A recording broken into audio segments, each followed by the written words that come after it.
A starry sky.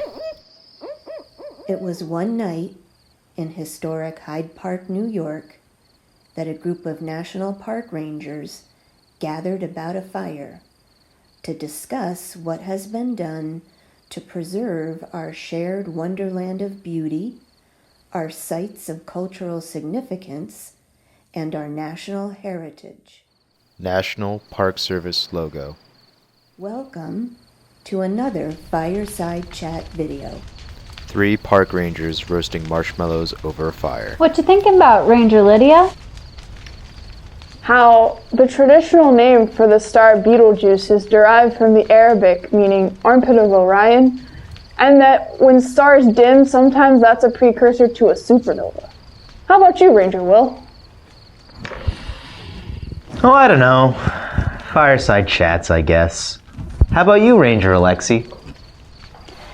I just keep thinking about how significant of an impact the Franklin Delano Roosevelt administration had on the National Park Service and the American people's relationship with their public resources. True, FDR's first New Deal greatly expanded the scope of the National Park Service. After restructuring in 1933, the system would include all federally controlled national parks and memorials and national monuments and the capital parks, as well as national military sites such as historic battlefields. See what I mean? And during the Second New Deal, they made a policy of preserving sites of national historic significance. Yeah, let's not forget, FDR is directly responsible for the establishment of some of our earliest national historic sites. We work at 2 of them. What's the matter, Sparky? You hungry? A cardboard fire bounces angrily. The ranger then fills a bowl labeled Sparky with charcoal, placing it in front of the fire. 3 rangers around a fire. I wish we could tour some of those National Park Service sites now. A ranger stands up and runs. I can't wait. Come on, my friends, to the green and gray screen. NPS logo. You know what this means. Witches? Arthur Miller? Nathaniel Hawthorne. 3 rangers in front of a ship. He was from Salem. Established March 17th, 1938, the first National Historic Site in U.S. history. Salem Maritime. Yes, exactly. Salem Maritime National Historic Site consists of 9 acres of land and 12 historic structures along the Salem waterfront. There's also a downtown visitor center and a fascinating replica tall ship. Wow, I love a good visitor center. This park interprets and preserves over 600 years of maritime history. Let's check it out. Ranger snaps fingers and an error screen appears. Snaps fingers again and appears in Great Smoky Mountains National Park. This isn't it. Snaps again, now in Tuzigoot National Monument. Hold on, let me try. Second ranger claps and they are in Blue Ridge Parkway. Third ranger appears and pops mouth. My turn. Video game screen reads, Will has died of dysentery. 2 rangers traveling in a wagon. Are we there yet? Get along, little doggy, get along. Go on, get. Go on, get. Video game screen reads, Lydia has broken her arm and wandered off. 1 ranger traveling alone in a wagon. Video game screen reads, Congratulations, you have made it to Whitman Mission National Historic Site. Ranger walks around Whitman Mission. For settlers struggling along the nearby Oregon Trail, the Whitman Mission was a refuge. Yet, for the Cayuse, the founding of this mission in 1836 was a prelude to tragedy, invasion by disruptive and destructive foreigners, pestilence, and ultimately, war. Missionaries Marcus and Narcissa Whitman were killed here, along with 11 others, in 1847, an event that sparked outrage across the United States and played a significant role in Oregon becoming a U.S. territory. Incidents that occurred at this historic mission remain controversial today. But here, I can stroll along Oregon trail ruts, visit graves, see remnants of historic mission buildings, and gain a broader understanding of the complex nature of westward expansion, the pain that shapes nations, and the conflicts that often arise when different cultures collide. Ranger walks through Badlands National Park, Everglades National Park, Jefferson Memorial, Big Bend National Park, Ocmulgee National Historic Site, Pipestone National Monument, and Joshua Tree National Park.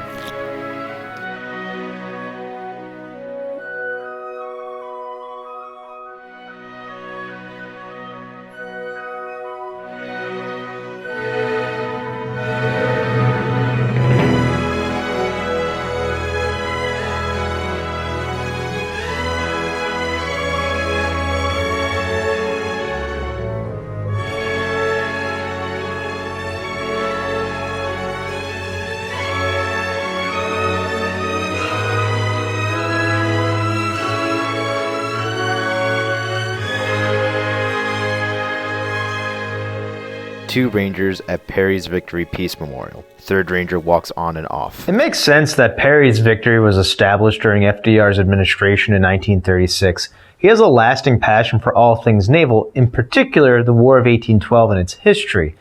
Franklin Roosevelt actually had depictions of Admiral Perry in his art collection. There you are! Wait a minute. Where are we?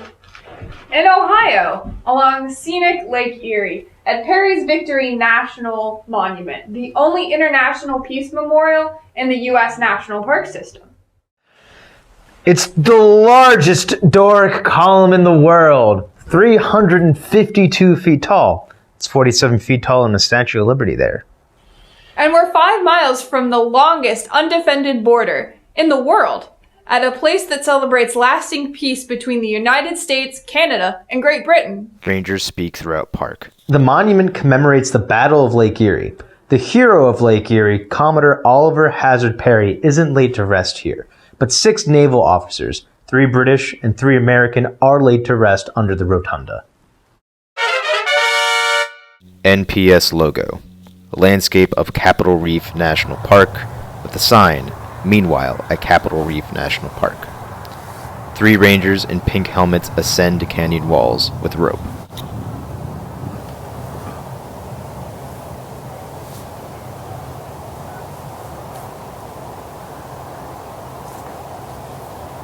What are we doing now?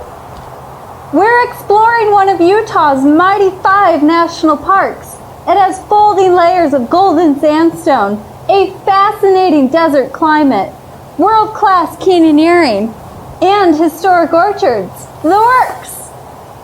Oh right, Capitol Reef, originally established as a national monument during FDR's second term. And don't forget, it's a gold-tier, internationally certified dark sky park. The heavens unfold before you into a blanket of stars at night. This isn't going to work. There are too many parks. We need to split up to cover more ground. No.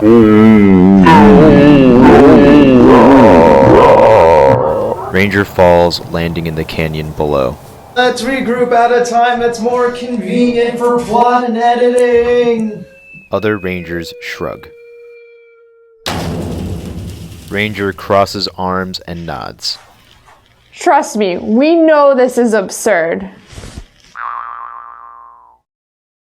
Ranger that fell appears at Saratoga National Historic Park, removes helmet, and puts on campaign hat.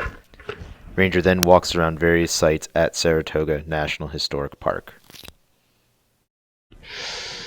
Saratoga National Historic Park preserves the location of 2 pivotal battles during the American Revolution.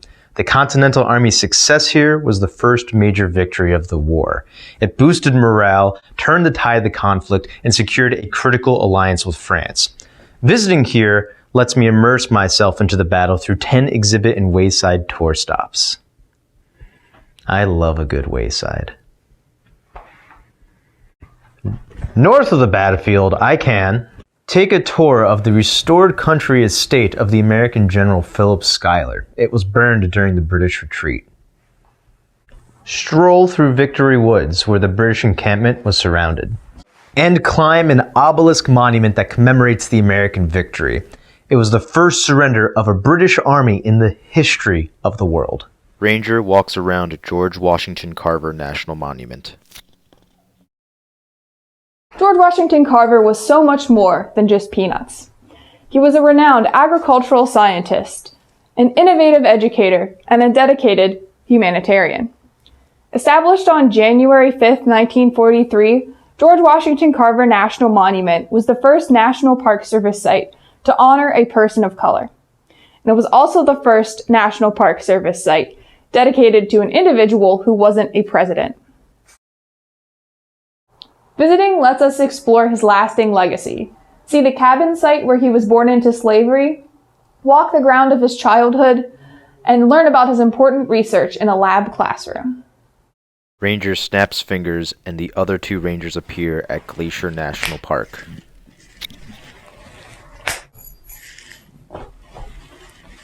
President Franklin Delano Roosevelt visited Glacier National Park in the summer of 1934, delivering one of his public radio addresses from the Two Medicine Chalet on August 5th. Come on, this is the location of the speech. Ranger snaps and it becomes black and white. The speech! There is nothing so American as our national parks. There is nothing so American as our national parks. The fundamental idea behind the parks, in brief, is that the country belongs to the people. That it is in the process of making for the enrichment of the lives of us all. The parks stand as the outward symbol of this great human principle. In the president's words, Paper puppets of FDR driving, then speaking to paper puppet crowd at Glacier National Park. Today, for the first time in my life, I have seen Glacier Park. Perhaps I can best express to you my thrill and delight by saying that I wish every American, old and young, could have been with me today. The great mountains, the glaciers, the lakes and the trees make me long to stay here for all the rest of the summer. With all the earnestness at my command, I express to you the hope that each and every one of you who can possibly find the means and opportunity for so doing will visit our national parks and use them as they are intended to be used. You will find them in every part of the Union. You will find glorious scenery of every character. You will find every climate. You will perform the double function of enjoying much and learning much. Rangers playing with paper puppets at Glacier National Park. It wasn't a public speech. Only transcripts survive of this informal radio address. That's okay. I have artistic license. Ranger shows license. NPS logo. 3 rangers roasting marshmallows around a fire. FDR had a profound impact on the size, makeup, and mission of the National Park Service. So as of now o'clock, there are 423 sites in the National Park Service. Nearly a quarter of those sites were added to the national park system under the Franklin Roosevelt administration. A diverse array of national treasures was brought under the control of the National Park Service, and many other new park sites were created. In the same era, New Deal programs created never-before-seen public access to these various resources. Organizations like the Works Progress Administration and the Civilian Conservation Corps brought infrastructure. Roads, bridges, dams, trails, buildings, and more into our national parks. Roosevelt inspired generations of stewards and explorers, as is displayed in his address given at Glacier National Park. It's clear FDR used the prestige of the presidency and the power of his own celebrity to promote the National Park Service. His time in office and charisma fundamentally changed the way that people view and use these resources. Ranger speaks at Sparky the Cardboard Campfire. I just wish you could have been there, Sparks. There are so many different kinds of national park sites, big and small, in city and countryside, in states and territories. There are parkways and preserves and monuments, and the list is so grand and diverse, just like our nation. I just hope I get a chance to explore it all. You will. I believe in you. Sparky talks, encouraging Ranger. You have watched another Fireside Chat, brought to you by the National Park Service and the National Historic Sites in Hyde Park, New York. A starry We sky. encourage you to explore the public treasures of these United States. There might be one nearby. And if you're able to find yourself under a dark sky, look up and gaze in wonder. A supernova NPS logo. In the words of the 32nd President, may we come better to know every part of our great heritage in the days to come.